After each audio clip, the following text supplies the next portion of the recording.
a gente resolve mais um exemplo de uma questão que solicita o cálculo de uma área por integração dupla para poder iniciar o estudo do cálculo de volumes por integrais duplas. Mais um exemplo, porque, na verdade, nós já fizemos dois. Na quarta-feira passada, nós começamos a trabalhar com o cálculo de área por integral dupla, calculamos uma área cuja região era definida como sendo aquela que tinha fronteira dada pelo eixo X, por uma reta e por uma parábola. Também utilizamos a mudança para coordenadas polares para calcular a área da região com a qual nós já tínhamos trabalhado numa questão anterior, que não tratava de área, mas aí nós adaptamos a questão anterior para o cálculo de uma área. E hoje a gente vai considerar um exemplo, digamos, um pouco mais complexo, também utilizando a mudança para coordenadas polares, para que a gente crie, então, mais experiência ainda com esse tipo de questão. O exemplo é, ou corresponde, ao exercício 17 da primeira lista. É exatamente esse o exercício 17 da primeira lista. Ele pede para que se calcule a área da região que não contém a origem, sendo limitada pela reta x igual a 1 e pela circunferência x2 mais y2 igual a 4.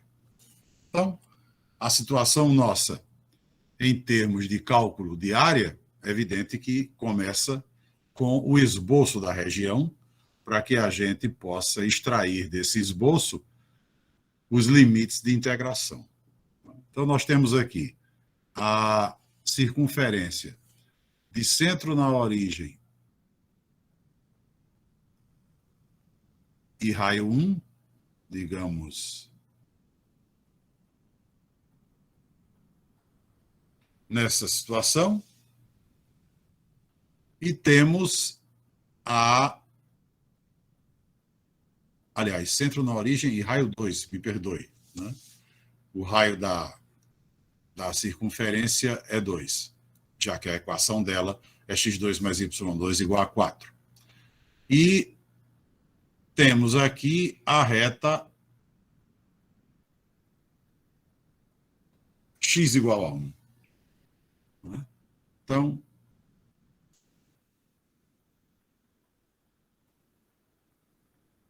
aqui nós temos, portanto, o ponto 1,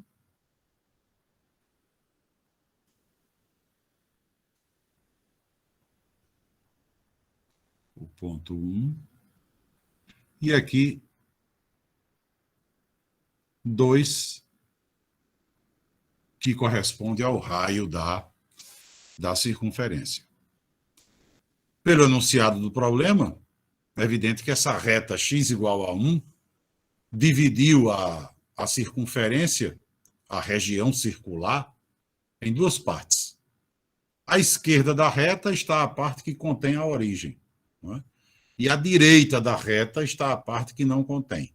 O problema pediu a área da parte que não contém. Então, o problema 17 da lista quer que a gente calcule a área dessa região, que é exatamente a região limitada pela reta e pela circunferência, não contendo a origem. É evidente que, para, inclusive, simplificar o nosso trabalho, a gente pode e deve até, né, utilizar o fato de que a gente tem aí uma região total composta por duas de mesma área. Então, a gente simplesmente pode calcular a área da parte superior apenas, né? A gente pode se concentrar na área da parte superior e multiplicar por 2. Então, a gente pode chamar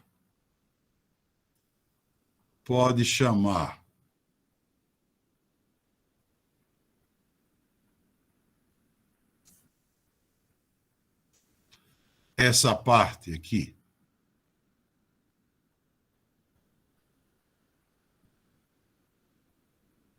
de D, digamos que a região inteira a gente chame de R, e a gente diga que a área de R seja 2 vezes a área de D, a área da região que nós buscamos, a gente vai considerar como 2 vezes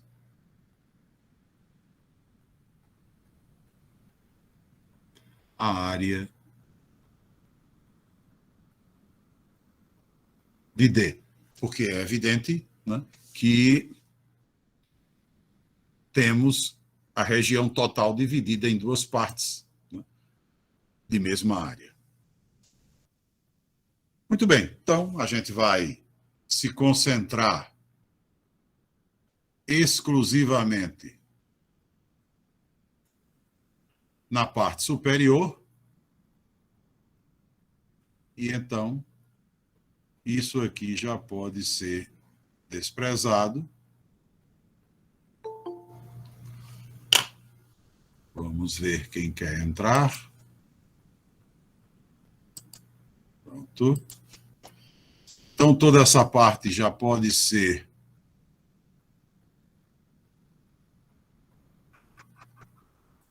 desprezada. E a gente se concentra na área de uma região que está unicamente no primeiro quadrante.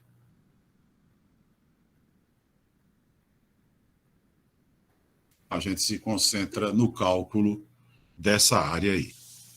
Ao multiplicar essa área por 2, teremos o resultado que a gente procura. Muito bem. O que falamos na quarta-feira passada?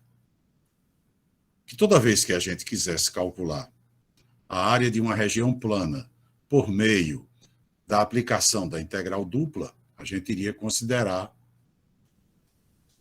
a integral dupla da função 1. Ou seja, sempre que a gente quisesse a área de D, isso corresponderia à integral dupla sobre D de simplesmente dx dy. Ou seja, estaríamos considerando aqui a função como sendo 1. E fizemos isso no primeiro exemplo que resolvemos. No segundo exemplo, como a gente foi usar a mudança para coordenadas polares, a gente disse que como deveria considerar a função como sendo 1 se a gente fosse utilizar a mudança para coordenadas polares, então a área não seria simplesmente a integral de dr e dθ, porque a função é considerada como sendo 1, porém, quando eu estou usando a mudança para coordenadas polares, além da função, eu tenho o jacobiano. Então, eu tenho que considerar o jacobiano. Inclusive, resolvemos um exemplo e dissemos, então, que a gente Deveria lembrar que se vai resolver o problema de cálculo de área por integral dupla em coordenadas cartesianas, usamos integral dupla de dx dy. Porém, se vamos fazer a mesma coisa em coordenadas polares, usamos integral dupla de r dr dθ, porque a função permanece sendo considerada como sendo 1, mas a gente não pode esquecer que existe o jacobiano na mudança de variáveis. No caso da mudança para polar, o jacobiano é R e, consequentemente, a área ficaria integral dupla de R dr dθ. É o que vamos fazer aqui, né? É o que a gente vai fazer aqui, porque se a gente for calcular essa área por coordenadas cartesianas, a gente vai, mais uma vez, ter um problema de uma integral cuja procura da primitiva não é um trabalho muito bom, né? Porque se eu fosse utilizar coordenadas cartesianas aqui, eu diria a área de D, vamos aqui, só escrever a área de D. Quando a gente obtiver a área de D, a gente multiplica por 2 e fica, então, com o resultado que deseja, que é a área de R. Se nós fôssemos, então, utilizar as coordenadas cartesianas, né, nós teríamos aqui esta reta é a reta x igual a 1, e esta circunferência é x2 mais y2 igual a 4. Então, o que seria a área de D? Se fôssemos, então, em busca da área de D, teríamos integral dupla de dx dy, né? Se fôssemos usar as coordenadas cartesianas, e aí tanto faz se a gente começa com y ou com x, não vai melhorar em nada. Se começamos com y, evidentemente que se a gente colocar setas aqui de baixo para cima, para estabelecer a variação de y, claramente, né, o y sai do eixo x, onde ele é 0, e bate na circunferência. Na circunferência, o y vale a raiz quadrada de 4 menos x2. Raiz positiva, porque nós estamos no primeiro quadrante. Então, eu teria o y variando de 0 até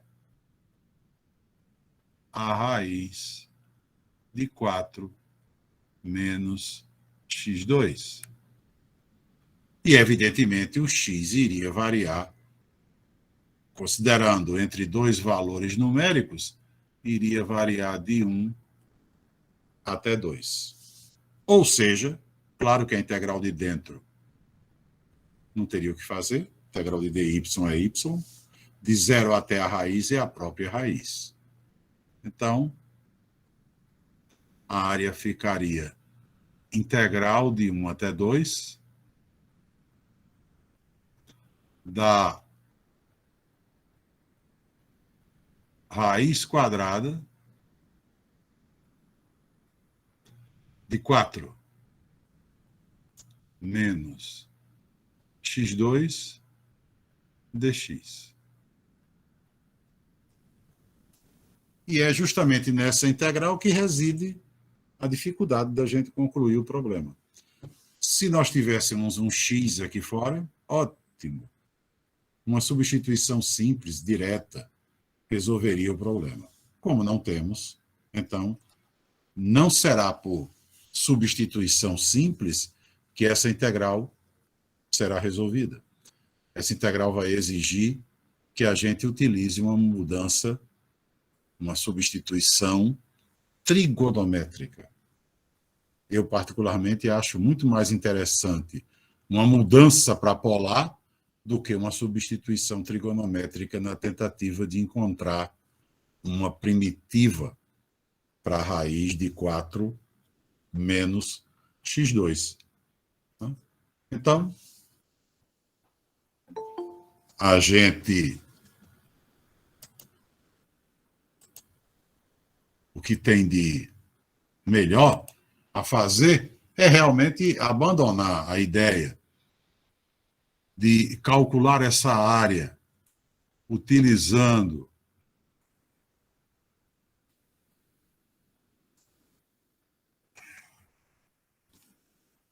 as coordenadas cartesianas e partir para utilizar a mudança para coordenadas polares. É o melhor que a gente pode fazer.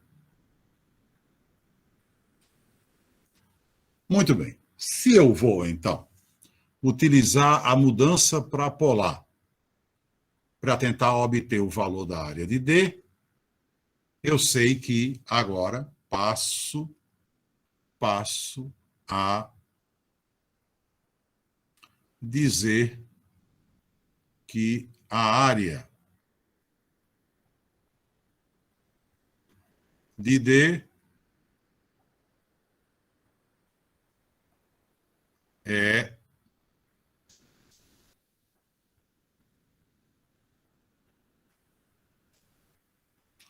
a integral dupla de R dr dθ, como a gente acabou de ver.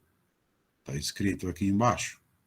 Se eu vou utilizar a mudança para polar, a área de D ficará integral dupla sobre D de R dr dθ, como escrevemos aqui. Muito bem. Nosso trabalho, evidentemente, considerando a figura que nós temos aqui, né, nosso trabalho é encontrar a variação de R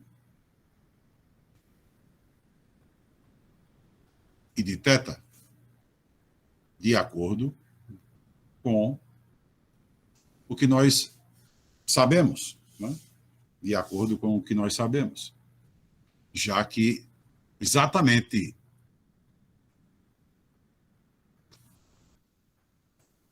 o estudo que fizemos das coordenadas polares foi para que pudéssemos utilizar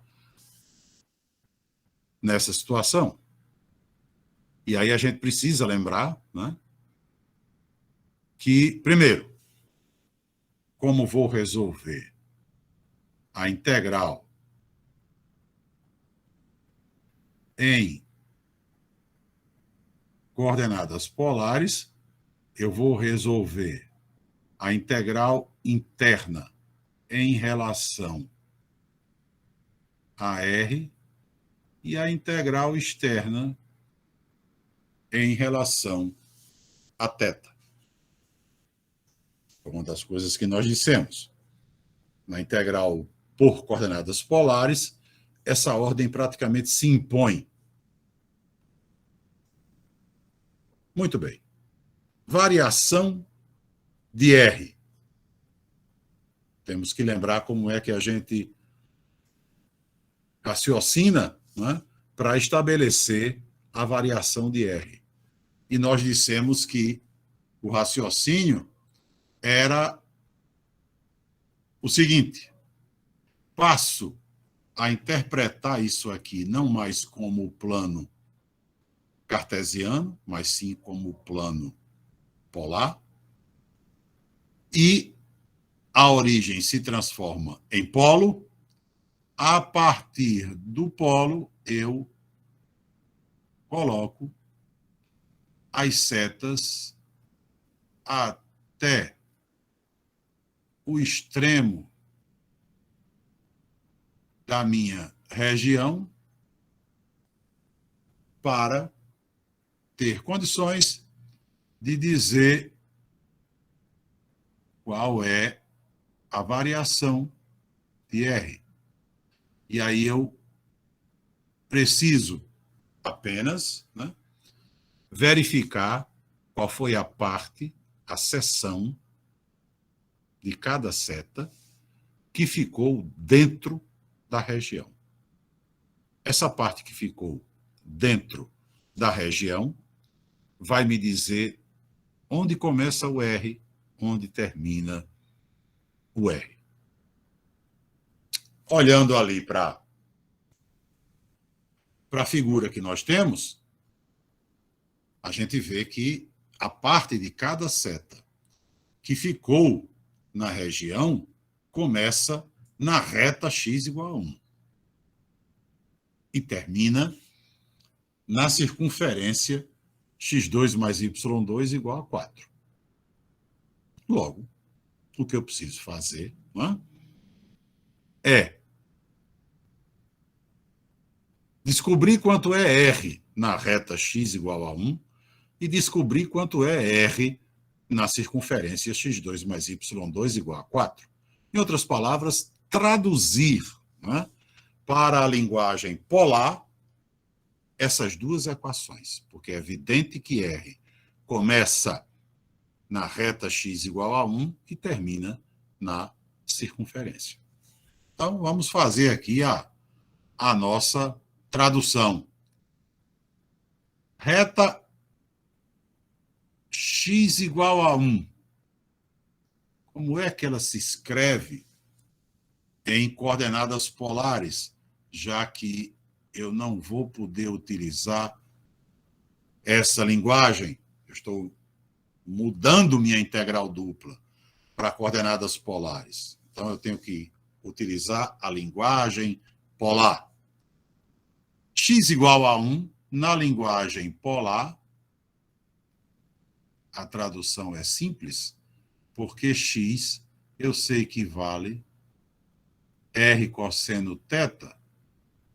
Então, x igual a 1 é o mesmo que R cosseno θ igual a 1. E é evidente que daí, facilmente, eu obtenho o valor de R. R será 1 sobre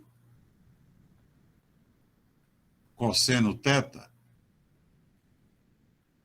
1 sobre cosseno θ, eu sei que, por definição, é justamente o que a gente conhece por secante de θ. O inverso do cosseno é a secante. Portanto, nosso R começa em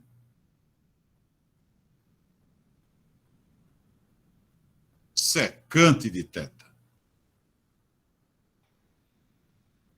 e termina na circunferência. Então, também terei que traduzir a equação da circunferência, mas isso é mais fácil ainda, porque se eu tenho x2 mais y2 igual a 4, é porque eu tenho R2 igual a 4. Ou seja, R igual a 2. R aqui não depende de θ, R é uma constante. Na reta, R depende de θ, R é igual a secante de θ. Na circunferência, não. Por que não? Porque a circunferência tem centro na origem. A gente já disse isso. Toda circunferência que tem centro na origem tem uma equação do tipo R igual a uma constante. Logo, eu vejo que o meu R varia de secante de θ até 2, porque ele começa na reta, onde ele se escreve como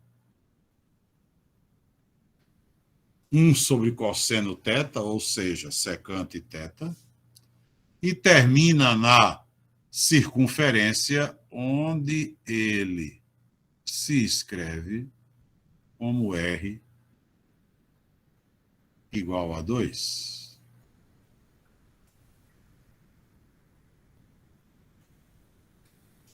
Então, a variação de R está precisamente determinada. Precisamos agora, né, da variação de θ. Precisamos, então, lembrar o que foi que nós colocamos como procedimento quando precisássemos encontrar a variação de θ. Nós dissemos: uma boa orientação para determinar a variação de θ é considerar uma reta que esteja aqui de repouso sobre o eixo polar que a gente sabe que define o ângulo θ igual a 0. Fazer essa reta seguir no sentido anti-horário, né? E verificar de onde até onde ela percorre a região. De qual θ até qual θ ela está percorrendo a região. Nesse caso, se a gente fizer essa reta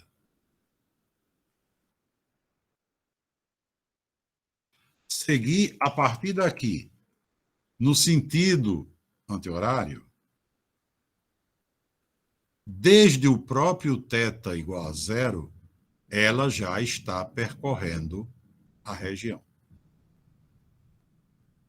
Então,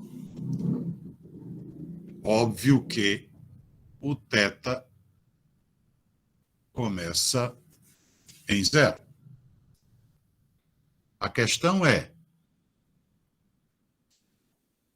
a reta segue percorrendo a região até esse ponto. Aqui, no local onde existe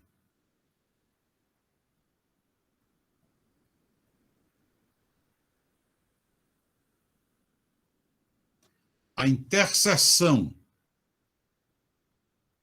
da reta x igual a 1 com a circunferência x2 mais y2 igual a 4, exatamente na interseção, o θ para de percorrer a região. A partir daí, ele já saiu da região.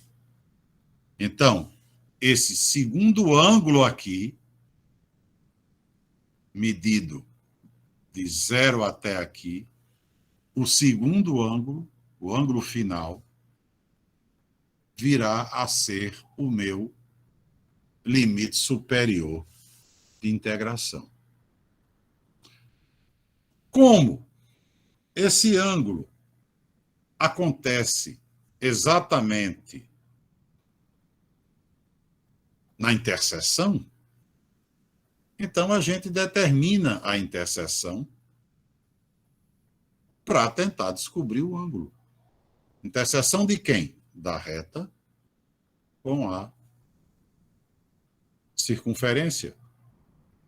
Só que eu não vou fazer a interseção utilizando x e y, é evidente. A linguagem cartesiana foi embora há muito tempo.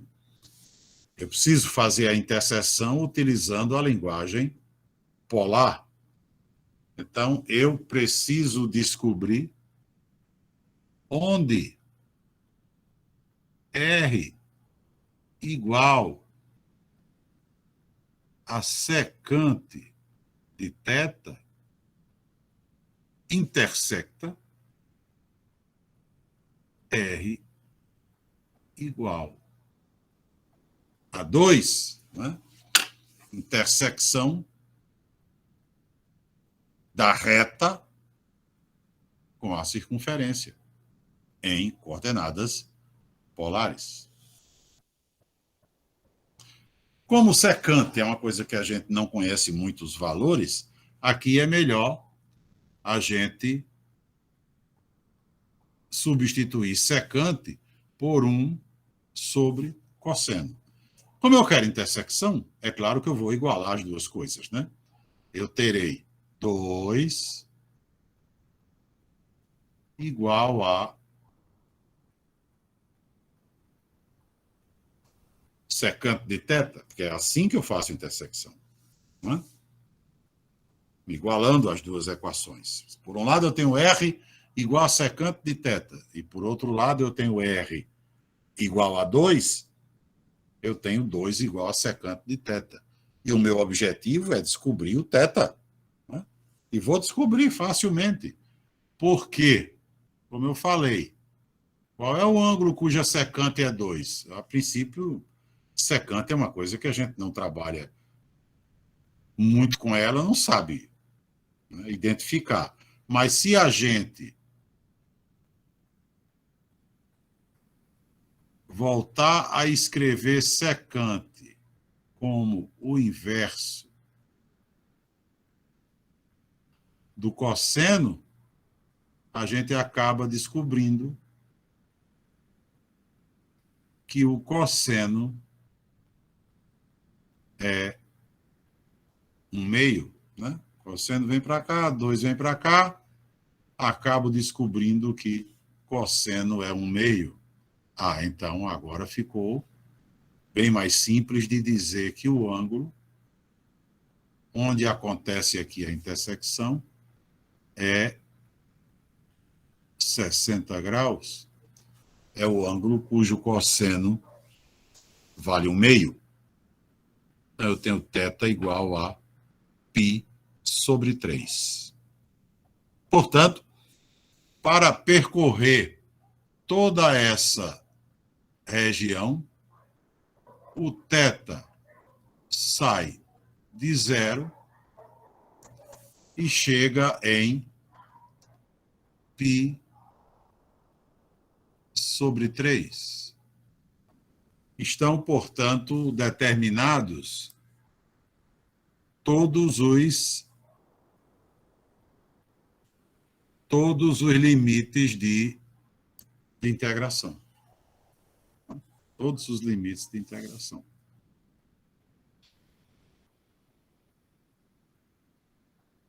Então, podemos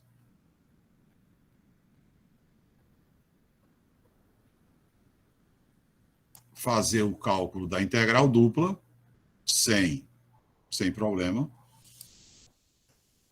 E apesar de aparecer secante aí, não temos nada muito complicado. Por quê? O que é que vai acontecer? Na integral de dentro, R2 sobre 2 de secante de θ até 2. Isso fica, quando for 2, dá 2. 4 sobre 2. Menos secante ao quadrado de θ sobre 2. Esse é o resultado da integral de dentro. Então, nós teremos aqui agora integral de 0 a π sobre 3 do resultado da integral de dentro. 2 menos secante ao quadrado de θ sobre 2 dθ. Claro que aqui nós teremos a diferença entre duas integrais. Ficaremos com 2 vezes integral de dθ de 0 a π sobre 3, menos 1 meio da integral de 0 a π sobre 3, também, de secante ao quadrado de θ, dθ.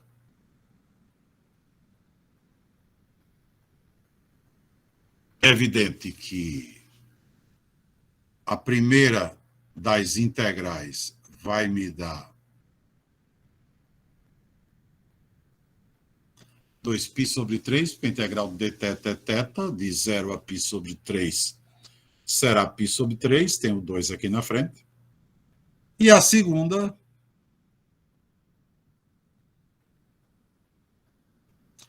eu tenho apenas que lembrar que integral de secante ao quadrado é uma integral imediata.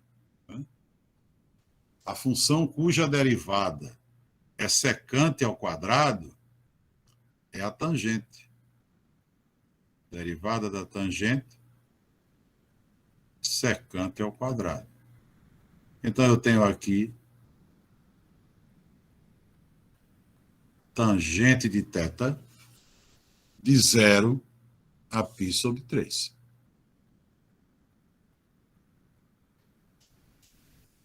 Ou seja,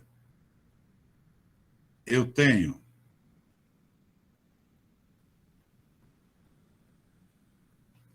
dois π sobre 3 menos 1 meio da tangente de π sobre 3. Tangente de 0 é 0. Né? Que ficaria tangente de π sobre 3 menos tangente de 0. Tangente de 0 é 0 porque o seno de 0 é 0. E a tangente de π sobre 3 vale raiz de 3, que é o seno de 60, que é raiz de 3 sobre 2, dividido pelo cosseno de 60, que é 1 meio. Então, fica raiz de 3 sobre 2 multiplicado por 2. Raiz de 3. Consequentemente, encontramos a área de D. Encontramos a área de D. Logo, encontramos a área de R. Podemos dizer, então, aqui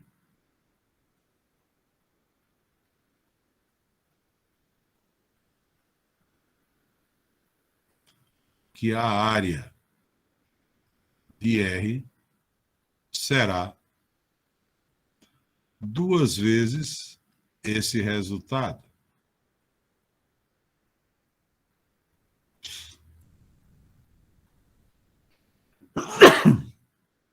Dois π sobre 3 menos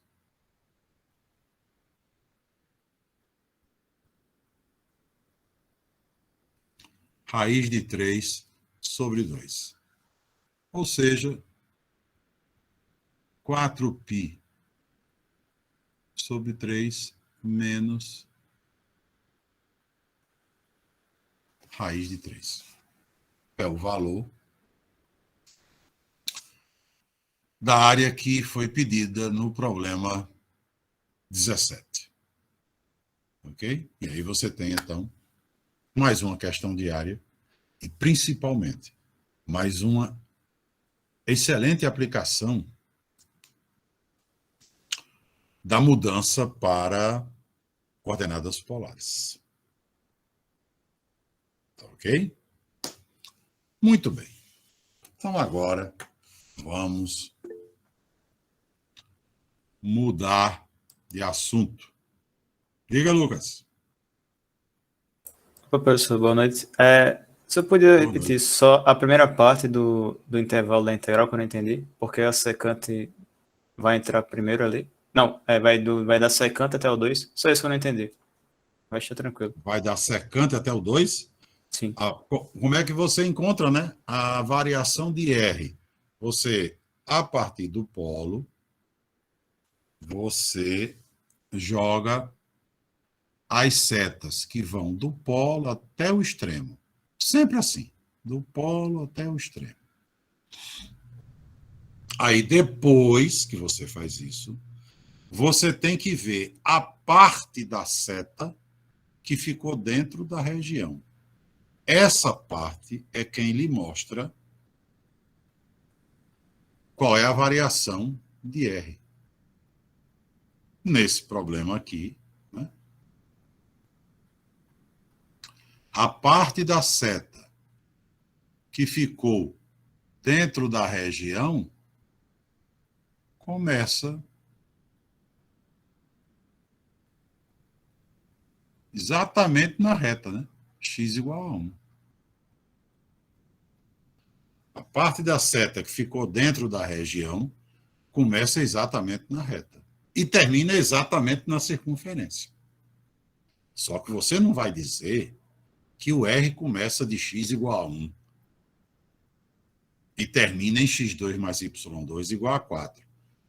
Porque você está fazendo uma mudança para polar. Então, toda a sua linguagem tem que ser na linguagem das coordenadas polares. Que é verdade, o R começa de x igual a 1 e termina em x2 mais y2 igual a 4. Só que você não pode dizer isso. E como é que você vai colocar isso como limite de integração? Não tem como.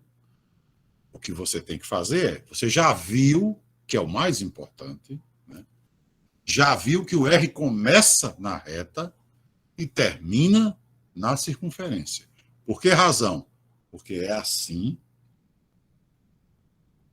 que a gente estabelece a variação de raio, do raio. Pega as setas, sai do polo, vai até o extremo. A parte da seta que ficou na região diz a variação do raio. Então, eu vejo que o raio sai de x igual a 1, aí paro. O que é x igual a 1? Na linguagem polar, vou traduzir x igual a 1. X igual a 1 é x é R cosseno θ. Então, é R cosseno θ igual a 1. O que é que eu quero? R. Quero dizer o limite de integração de R. Se R cosseno θ é igual a 1, é porque R é 1 sobre cosseno θ. Então, R é a secante. Por definição de secante, né? Secante é 1 sobre cosseno. E lá no outro extremo, lá na circunferência, o R é x2 mais y2 igual a 4. Então, como eu não vou dizer isso, eu vou pegar x2 mais y2 igual a 4 e traduzir para polar. x2 mais y2 igual a 4 é R2 igual a 4.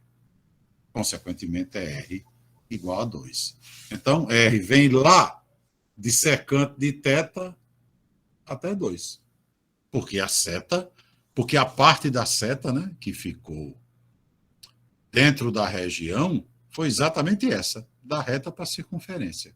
Meu trabalho é traduzir a equação da reta e a equação da circunferência. Então, agora, se nós encerramos o estudo do uso da integral dupla no cálculo de área, a gente agora vai procurar ver como é que a gente utiliza a integral dupla no cálculo de volume de um sólido. Em cálculo 2, certamente, uma aplicação da integral de funções de uma variável que vocês viram foi, além de área também, foi o cálculo do volume de um sólido de revolução. Porque a integral de funções de uma variável, para efeito de obtenção de volume, ela só consegue obter o volume de um sólido de revolução. Se o sólido não for de revolução, aí a integral em uma variável não consegue. A integral dupla consegue determinar o volume de qualquer sólido. Qualquer sólido. Aliás, tanto a dupla quanto a tripla. Que a gente vai ver depois. Mas o que a gente precisa saber é do seguinte fato. Se eu, para obter o valor de uma área por integral dupla, eu calculo a integral dupla da função 1, para obter o volume de um sólido, eu calculo a integral dupla da superfície responsável pela cobertura do sólido. Em outras palavras, né? Se por acaso, vamos ver aqui, o seguinte, se por acaso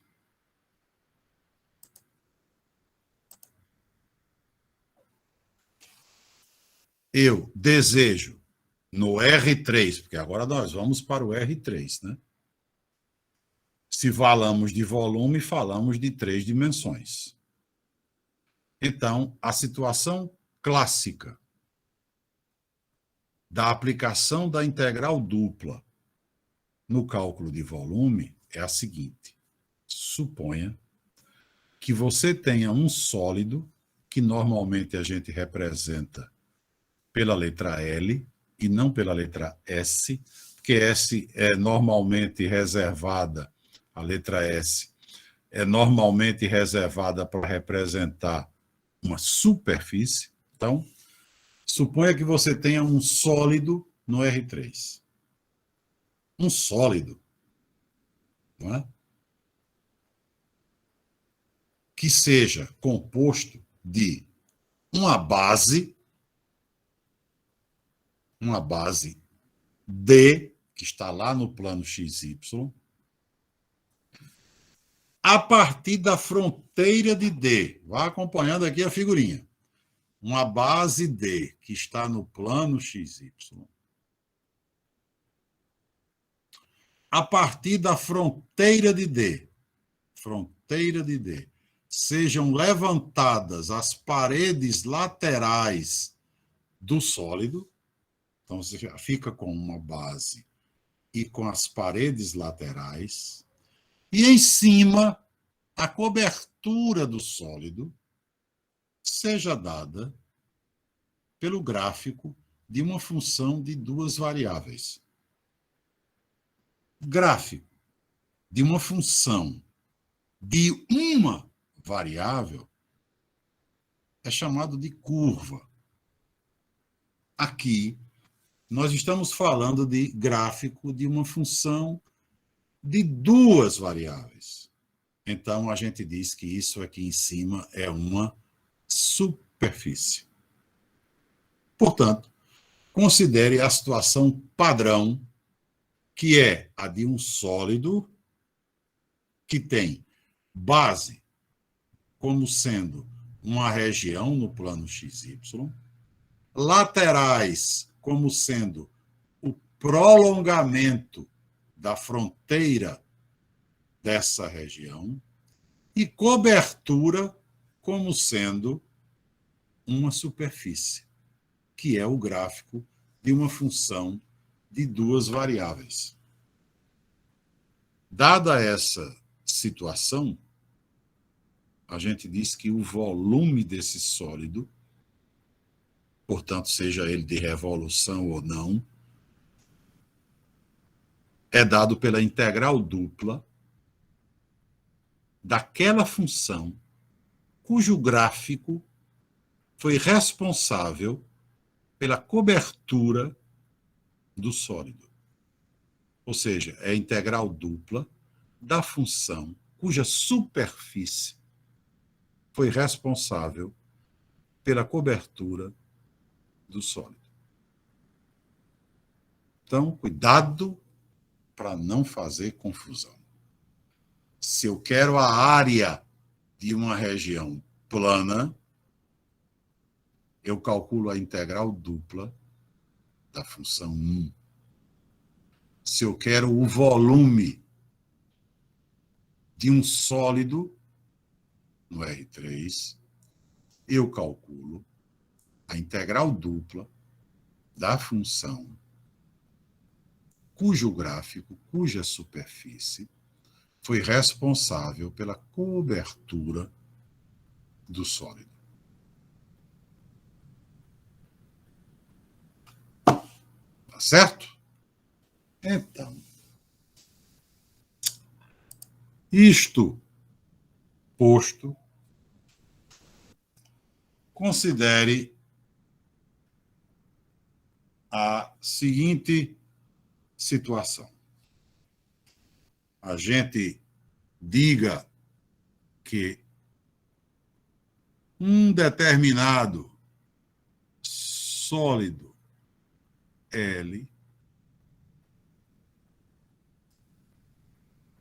é composto, né,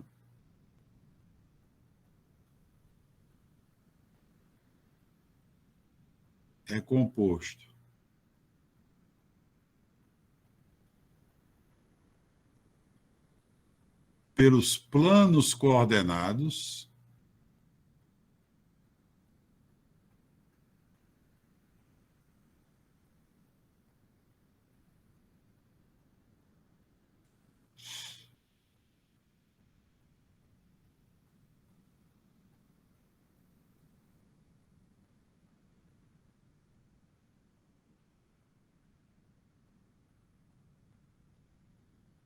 e pelo plano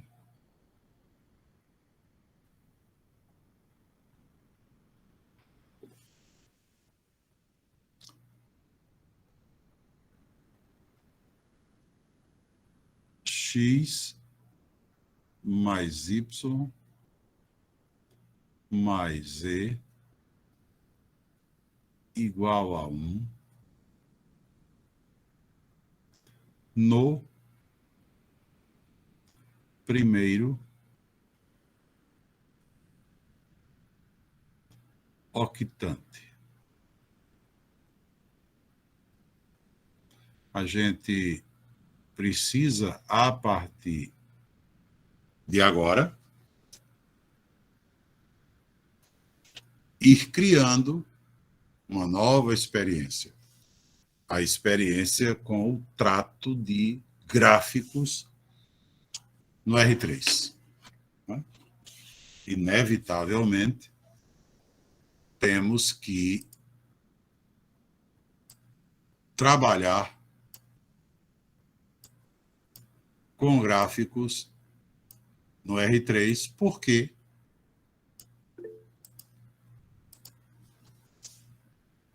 Se vamos calcular volume, vamos trabalhar com figuras tridimensionais. Diga, seu Gabriel. Professor, no caso desse volume, eu posso, se for mais prático, posso mudar para polar também ou não? Por ser... Claro. Ah, Claro. tá, beleza. Certo. Vai depender unicamente da base do sólido. Entendi. Quem vai dizer se você, né, deve mudar para polar para facilitar a sua vida é a base do sólido. Se a base do sólido for circular, ou se contiver um arco de circunferência, certamente, possivelmente, usar polar é uma decisão boa. A gente vai fazer exemplo disso. O primeiro, não vou colocar nada de circunferência, não vai usar polar e vai resolver, né, cartesianamente. Tá certo, mas professor, depois, obrigado. claro que também vai usar. Entendo? Então, como eu disse, a experiência que a gente tem de fazer esboço de gráfico no R3, mesmo que a gente não faça esse aí completo hoje, mas a gente precisa começar a criar experiência, a gente precisa saber e ter consciência de que, primeiro, por mais capacitada que esteja a pessoa em fazer esboço, há gráficos no R3 que realmente são complicados, não tenha dúvida. Então, o que se espera é que as questões que sejam colocadas, e que é assim que vem nos livros, né, correspondam a gráficos que sejam viáveis, não sejam sólidos, extremamente complicados da gente imaginar como é que vai ser. E, além disso, a gente precisa, digamos assim, de algumas informações que nos orientem. Então, primeiro, nós estamos agora no R3, que a gente, vamos dizer, esculhambadamente representa dessa maneira, e o R2 tinha 4 quadrantes, que a gente conhece muito bem. O R3 tem 8 octantes, né? Porque nós temos aqui a seguinte situação, né? Primeiro octante é esse que está aqui à nossa frente. E vocês vão ver, se tiverem interesse de procurar em algum livro, que a grande maioria dos problemas de cálculo de volume acontece com o sólido no primeiro octante. Por quê? Para facilitar mesmo. Porque se o cara joga o sólido para o quinto octante, a situação já não é boa. E você querer que o cara faça um gráfico olhando de cima para baixo, não é brincadeira. Então é muito mais simples, ou digamos, é muito menos complicado você olhar de frente. O octante que fica aqui à sua frente é o primeiro octante. Tá? É o primeiro octante. Lá atrás tem outra parede, ali, né? E ali tem outra parede. Então nós temos 4 aqui em cima. Esse da frente é o primeiro, atrás dele é o segundo, para a esquerda é o terceiro, para a frente é o quarto. Aí descendo aqui é o quinto, o sexto, o sétimo e o oitavo, na parte de baixo. Por isso que eu disse, se o cara for extremamente cruel, vai dizer, considere o sólido no quinto octante. Isso não se faz. Né? O cara fazer um gráfico no quinto octante, pelo amor de Deus. Então, vocês vão perceber, se pegarem algum livro, alguma coisa assim, que na maioria das vezes os sólidos estão no primeiro octante. Ou então, se ocuparem os 4 octantes, ocupará os 4 octantes superiores. A gente vai fazer isso aqui também. Então, essa é a primeira observação. Nós temos aqui 8 octantes e, normalmente, estaremos trabalhando no primeiro, esse que está à nossa frente. Lá no R2, nós não tínhamos planos coordenados. Nós tínhamos eixos coordenados. 2. Aqui nós temos 3 eixos coordenados, x, y, z, e 3 planos coordenados. Quais são os planos coordenados? Aqui embaixo, z igual a 0. Nosso velho e conhecido plano xy, z igual a 0. Esse aqui à nossa frente, a parede que fica aqui à frente, plano zy, ou x igual a 0. E esse à nossa esquerda, plano xz, ou y igual a 0.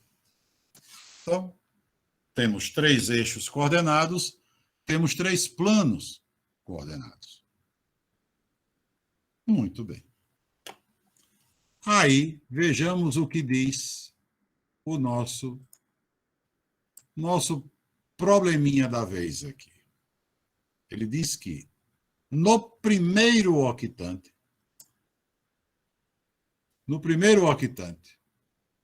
você deve calcular o volume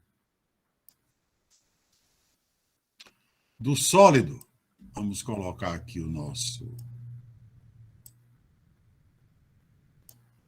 primeiro octante. E aí,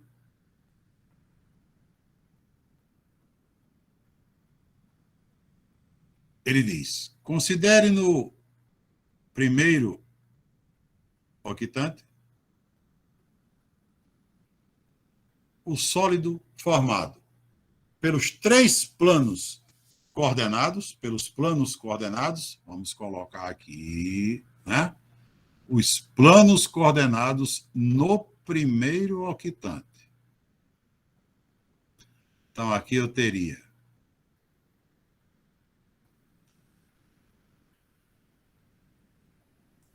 x igual a 0,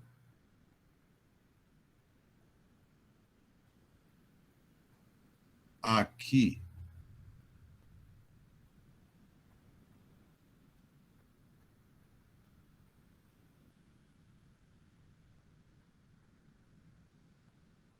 y igual a 0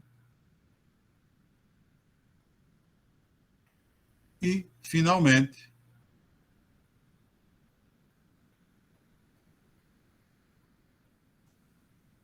z igual a 0. Terceiro e último plano coordenado. Está aqui o primeiro octante, à nossa frente, né? E nele nós já colocamos os 3 planos coordenados. Aí ele falou, o sólido é formado por esses 3 planos, que já são 3 faces do sólido, e mais ainda o plano x mais y mais z igual a 1.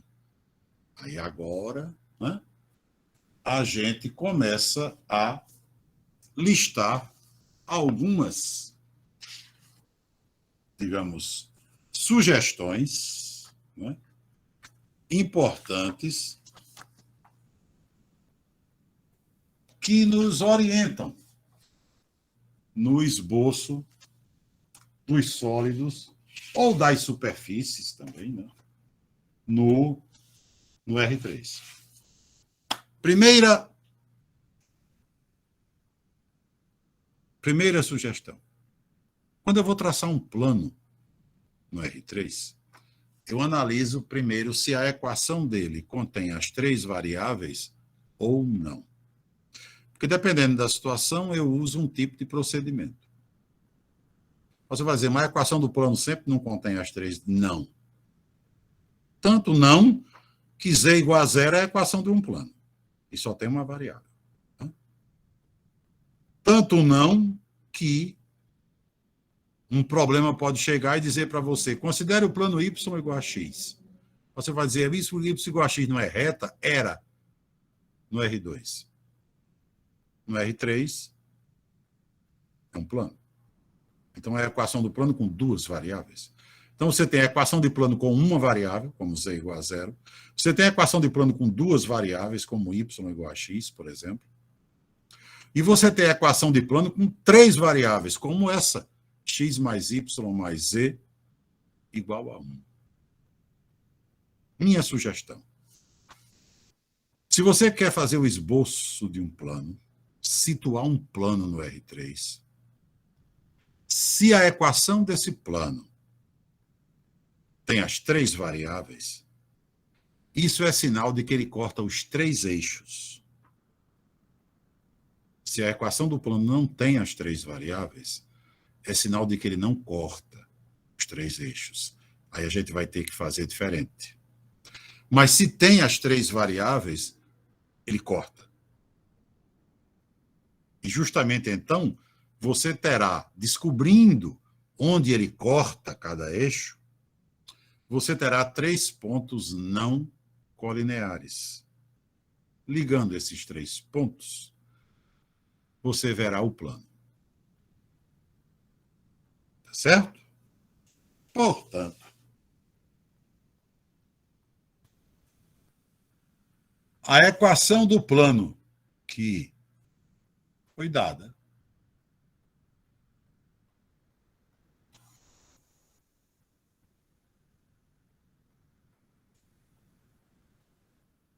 foi x mais y mais z igual a 1.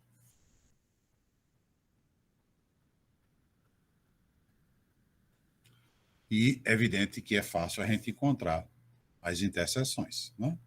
Então, quero interseção com o eixo x. Faço, está aqui a equação do plano.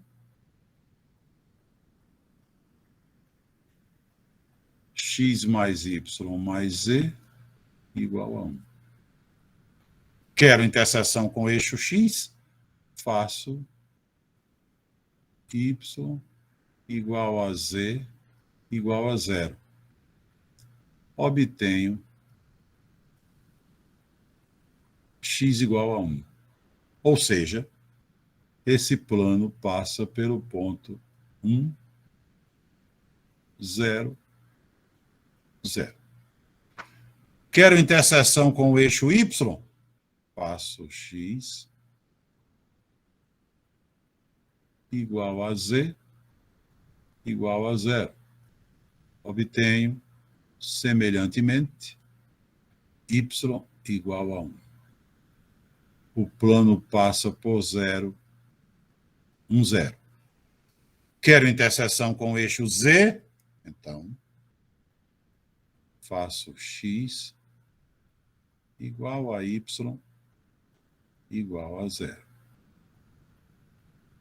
Obtenho z igual a 1 e concluo que esse plano passa pelo ponto 001. É evidente que com esses 3 pontos eu vou ter uma ideia muito boa de qual é a posição desse plano aí no primeiro octante, né? Então eu tenho aqui, digamos, 1, 0, 0, 0, 1, 0,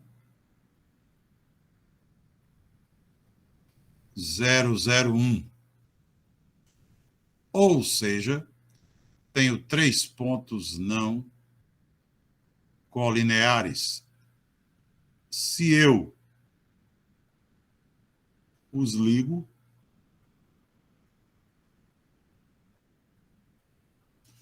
Tenho a posição do meu plano.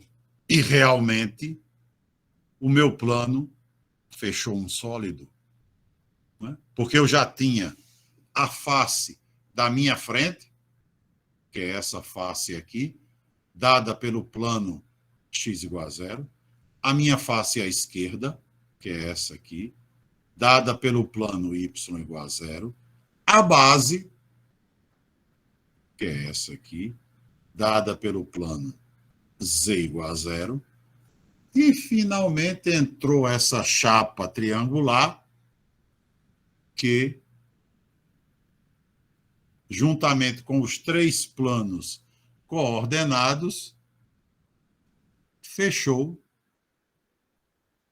um sólido. Fechou um sólido aqui. Então, eu tenho aqui uma pirâmide. Na verdade, minha figurinha, meu sólido é uma pirâmide. Está aqui. E é dessa pirâmide, né? A gente tem aqui em cima o plano x mais y mais z igual a 1. É dessa pirâmide que o problema quer que a gente obtenha o volume.